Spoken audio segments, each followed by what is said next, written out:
কি ও ভাই, এটা করলেন কি? এন্দা শত শত মানুষ আসা যাওয়া করে, পথের মাঝখানে কি করলেন ভাই? ভাই অশিক্ষিত মানুষের মতন কথাবার্তা করেন না। থাকেন কোন দেশে আপনি? বাংলাদেশে আছেন নাকি অন্য দেশে গেছেন গা? ফেসবুক টেসবুক চালান না নাকি অশিক্ষিত? ফেসবুকে দেখেন না হবাই কারেন্টের সংকট। আমি যদি বাথরুমে যাই তাহলে বাতি জ্বালাই দিব, আর বাতি জ্বালাইলে বিদ্যুতের অপচয় হবে। আর এখন কি করতে হবে? বিদ্যুৎ অপচয় করানো যাবে না, এমনি কারেন্ট যায় আহে।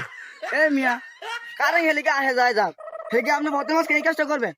মিয়া কথার মধ্যে খালি বাহু আর দিয়েন না, কথাকে শেষ করতে দিয়েন। এখানে আগজি আগার তো একটা কারণ আছে। ফেসবুক তো টিপেন না, 3.5 বাচ্চা খালি ঘুরেন। ফেসবুকে দেখেন না খালি গুপ্ত লিখতে গিয়ে কি মানুষ ভুল টুল করতে আছে।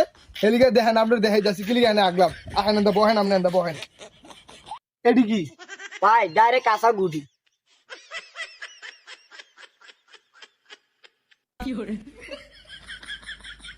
এন্দা কি হয়তো তাহলে কি হলো? হ্যাঁ গুপ্ত। হয় মিয়া, দেখছেন মিয়া, এলে যে গু তারপরে পয়ত, এইটা নিয়ে ফেসবুকে একবার সুনামি চলতেছে ভরপুর।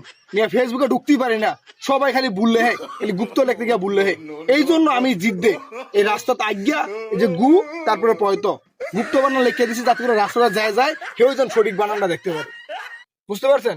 একমাত্র এলাকার মধ্যে শিক্ষিত ব্যক্তি আমি, এই জন্য এই চিন্তা ভাবনাটা করছি। হ্যাঁ, কত তো যুক্তি আছে।